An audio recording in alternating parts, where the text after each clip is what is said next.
Mesdames, Messieurs, rêve plus évolution égale révolution. Je vais vous parler ici du devoir de mémoire. Mesdames, Messieurs, vous savez que pas de mobilisation profonde du citoyen ou du peuple sans un rêve commun, de lendemain à construire et de futur à édifier. Mesdames, Messieurs, le devoir de mémoire. Le devoir de mémoire, c'est le combat contre l'oubli, contre le négationnisme et les amalgames. La mémoire, c'est transmettre. L'espoir, c'est donner.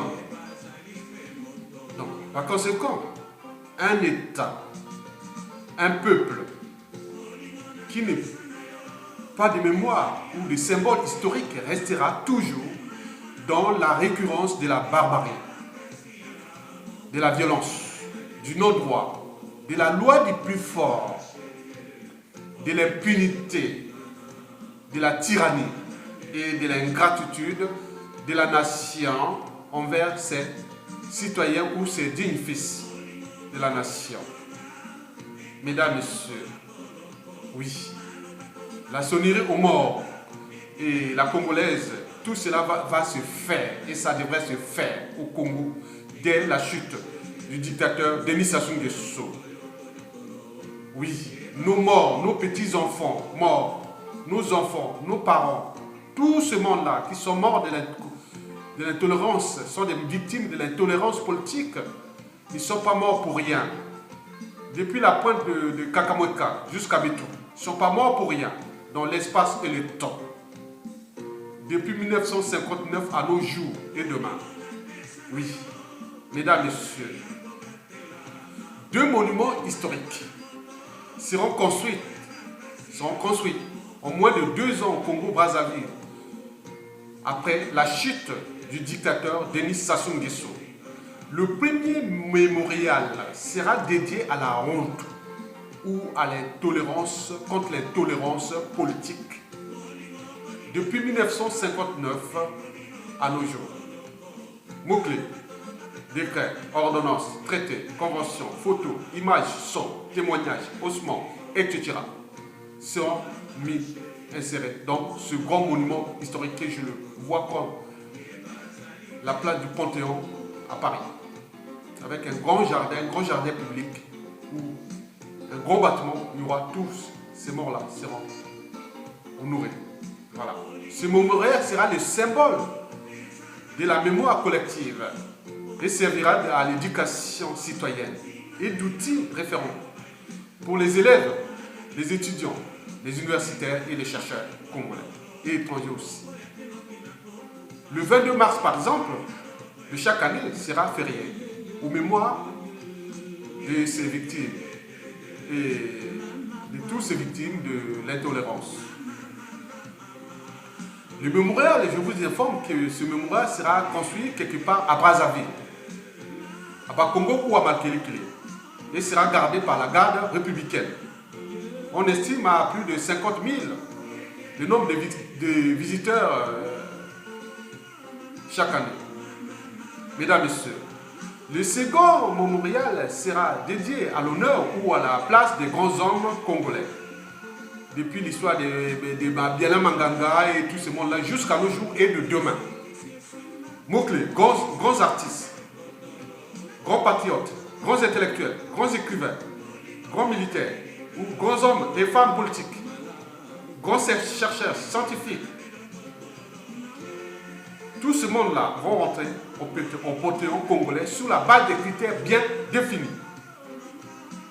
Oui, l'actuel mémorial Saborna de Brazza sera agrandi et transformé en Panthéon congolais. Ce Panthéon sera le symbole du patriotisme et servira de repère historique pour situer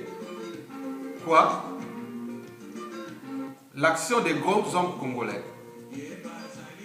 Oui.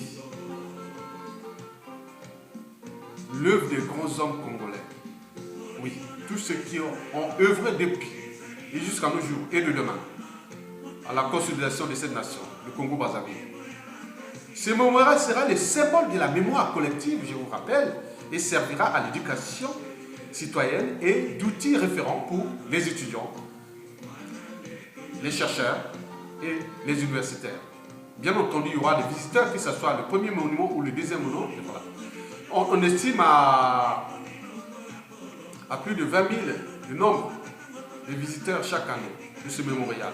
Mesdames, Messieurs, l'union n'est pas la fusion. L'union, c'est l'unité. L'une des trois valeurs de la République du Congo. Unité, travail, progrès.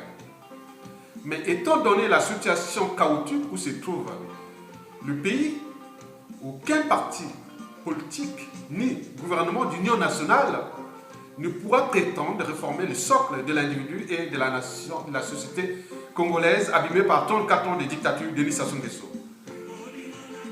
Les pouvoirs politiques et les gouvernements d'union nationale n'ont toujours bien fonctionné qu'en cas de guerre avec l'ennemi venu de l'extérieur, dans le cas d'une période de transition politique ou de communion nationale de la refondation de la nation.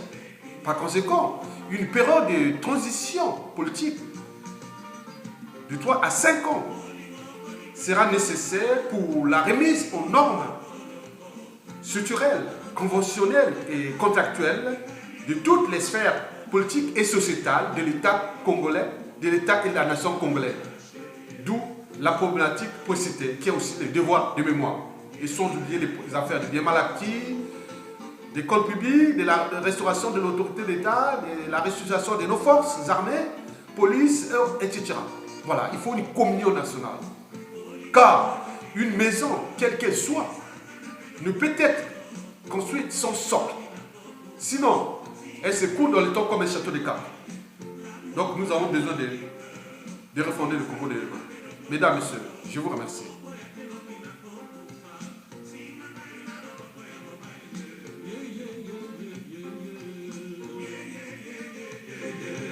Oui, la génération précédente nous a trahis. C'était la génération des indignes, des lâches, de la honte et du déshonneur. Nous voulons fabriquer une nouvelle génération des hommes libres, courageux, intelligents, intégrés dans la civilisation 2.0, à 3.0. Oui, les gens dignes, libres. Mesdames, Messieurs, je vous remercie.